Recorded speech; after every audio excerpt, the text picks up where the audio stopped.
Dear brethren, in today's gospel we encounter a striking confrontation between Jesus and the religious leaders of his time.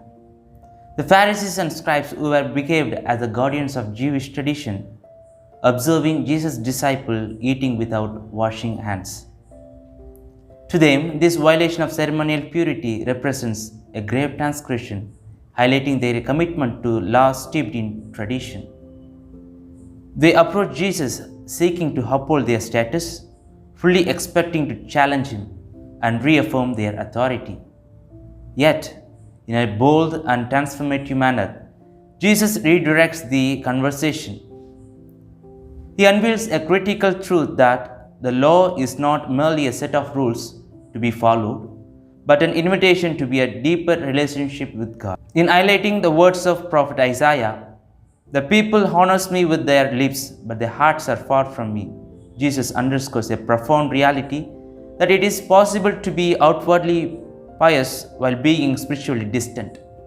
He points out that the rituals and customs, while establishing for meaning holiness, can sometimes overshadow the very purpose they were meant to serve. The religious leaders had become so preoccupied with external obedience that they neglected the internal transformation that should accompany true faith.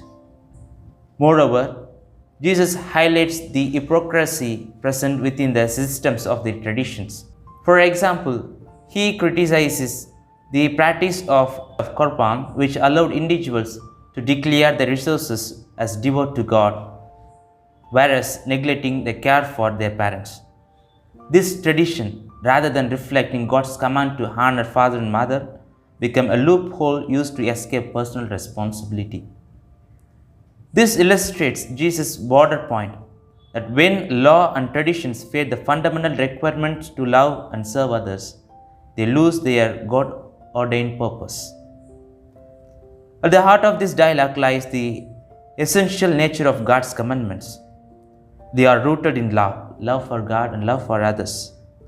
It encourages a radical rethinking of how we understand obedience. True obedience emerges not from a mere following of rituals, but from an authentic, heart-driven desire to honor God and express that love in the interactions with others. So, my dear, we are invited to examine our own lives. How often we engage in religious practices out of obligation rather than genuine love?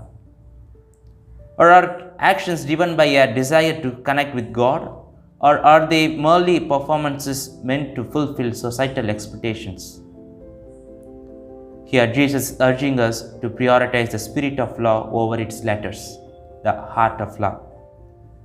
It reveals that the commandments are not burdensome rules, but loving invitation to embody God's grace in our lives. In seeking to fulfill the heart of the law, let us reflect the character of Jesus in our lives and participate in the mission of love that he models for us.